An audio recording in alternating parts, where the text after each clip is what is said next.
Alright guys, so Battlefield 6 is upon us, and many of you guys are excited for this title, but we can't forget that EA was just sold for $55 billion to the Saudis and several other investment firms in the United States, and nobody knows the true fallout of what's about to come. Everybody pretty much is in limbo. Studio heads don't know if they're going to be shut down or sold off. But then we have this article here from The Gamer. EA could sell DICE if Battlefield 6 doesn't compete with Call of Duty. The article starts off by saying the gaming industry is still bracing itself for the effects of the EA buyout. If the acquisition gets through, which is expected to, then EA will be owned by a group of investors, most notably including companies run by the Crown Prince of Saudi Arabia, Mohammed bin Salman, and Donald Trump's son-in-law, Jared Kushner. Given their conservative politics, many fear that this could impact the more progressive developers owned by EA. However, there is another threat: mass layoffs, studio closures, or studios being sold off. Now, as reported by Polygon, industry analysts have given their take on the deal, and the cutbacks could be wide-reaching enough to impact Battlefield developer DICE. In fact, DICE's future might depend on Battlefield 6's success, or more specifically, how that success measures up to the Call of Duty Black Ops 7's own performance. And like I mentioned before in several videos, now we know that Battlefield will be releasing every year with a live service component, meaning they want their own version of Warzone. Still referencing Polygon, and I will go to that article next, investment company Freedom Capital Markets believes that Battlefield 6 is an experiment to see if EA can keep money coming in outside of its sports ventures. Meanwhile, David Cole from the market research firm BF6 Intelligence believes that Battlefield 6 will have to, quote, gain some momentum in the rivalry between itself and Call of Duty, so there's a lot riding on its success. So here's that Polygon article that The Gamer was talking about and referencing to, what the EA deal could mean for BioWare, The Sims, and much more. Experts weigh in on the $55 billion deal. So if you scroll down, and it talks about freedom at a price, EA Sports,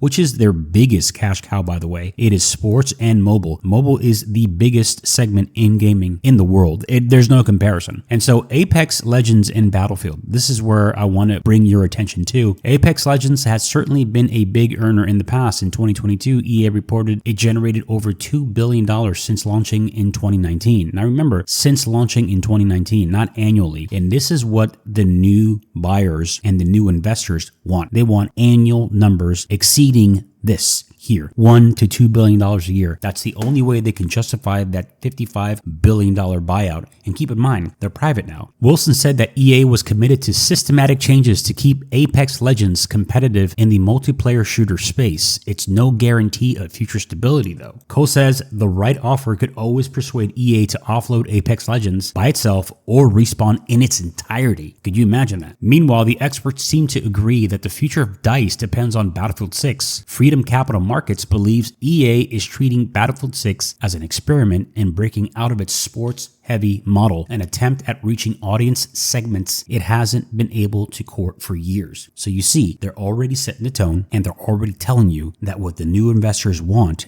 and keep in mind, FIFA, sports, F1, all of those titles are really big outside of the United States. Here in the States, we have NFL, we have NBA, we have golf, right? But the real moneymakers are FIFA and mobile. The article goes on to say that Cole believes selective sell-offs will likely characterize EA's approach to its other studios and franchises. Small studios with fewer high-earning titles to their names, such as Criterion, are more likely to be sold off than closed. Those in support capacities, as Motive has been with DICE and Battlefield 6, may be sold independently or bundled with a studio they've worked closely with. Sell-offs might sound more appealing than closures, but these are usually preceded by staff cuts and aggressive spending reductions. Now, keep in mind that DICE hasn't been in charge of the Battlefield franchise for a long time. CEO Andrew Wilson, he gave those responsibilities to Vince Zampella and his teams over at Ripple Effect and Respawn Entertainment. And he in turn hired a bunch of former Call of Duty developers to work on the Battlefield franchise. And you saw that with 2142 and now with this one, where it is no longer probably any of the major founding members of DICE. I'm talking about from 20 plus years ago. They are gone. They've opened up their own studios. You could do this exercise here as well.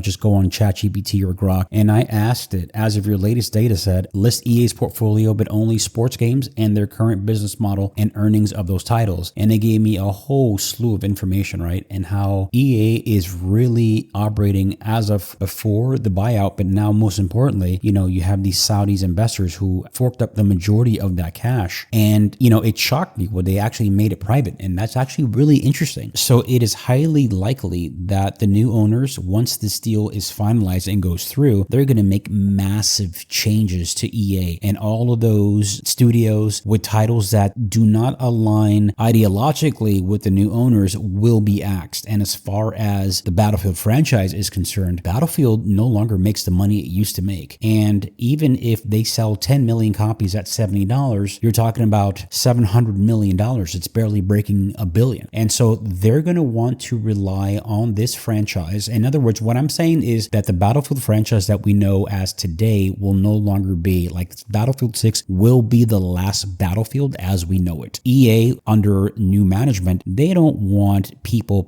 going back and playing Battlefield 3, Battlefield 4, renting dedicated servers. Those days are over. They want you on the latest and greatest title, the yearly title. They want to turn Battlefield into, in other words, they want their own war zone. And so it's going to be a yearly release with the campaign and the multiplayer component tagged onto it. And then they're going to want a separate, or they're going to find a way to make it ongoing live service 24/7. It never ends, correct? Just like Warzone. They want that. They want the skins. They want the furry costumes. They want the movie tie-ins, the cartoons, the toys. And that's what it is. So we went from Battlefield being a cool bro military, almost quasi sim action game, right, to now it's going to be the laugh of the town with how Call of Duty is performing with the Beavis and Buttheads and the American Dads and like the Nicki Minaj and all these artists. There are the Lady Gaga skins, and that's what Battlefield is going to become. Because when you look at this chart here, and I'm going to try to blow it up, so according to the numbers, this is what annually these titles are bringing in. So mobile is bringing over $1.1 billion a year. Then you have EA Sports collectively, their entire portfolio is bringing $2.5 billion annually. And then the Battlefield franchise, but collectively, so you're talking about Battlefield 3, Battlefield 4, Battlefield 1, 2142, Battlefield 5, and then there are no numbers yet for Battlefield 6, but collectively $420 million between all of the Battlefields combined a year. And that is peanuts. So keep in mind too, and I want to say this, that if EA decides to sell off the studios in charge of Battlefield, guess what? EA still owns the IP. So those studios are free to leave. Well, free to be sold, right? But they will not be able to take their Battlefield license with them. So this could be it for Battlefield. It's make or break it time, boys. It's going to have to sell in excess of probably 20 million copies. Keep in mind, Battlefield 6 is going to have to sell 20 million copies for them to even justify the purchase of EA at $55 billion. So you're talking about $1.4 billion in sales. I don't think that's going to happen. And the only way that's going to happen is if they turn this franchise into a cash cow and milk it for all it's got with every single tie-in imaginable. Artists from all over the world, cartoons, toys, memes, so on, and movies. I mean, you name it. So let me know what you guys think in the comment section. I always read them and respond. Make sure you rate, comment, and subscribe, and I'll see you guys in the next one.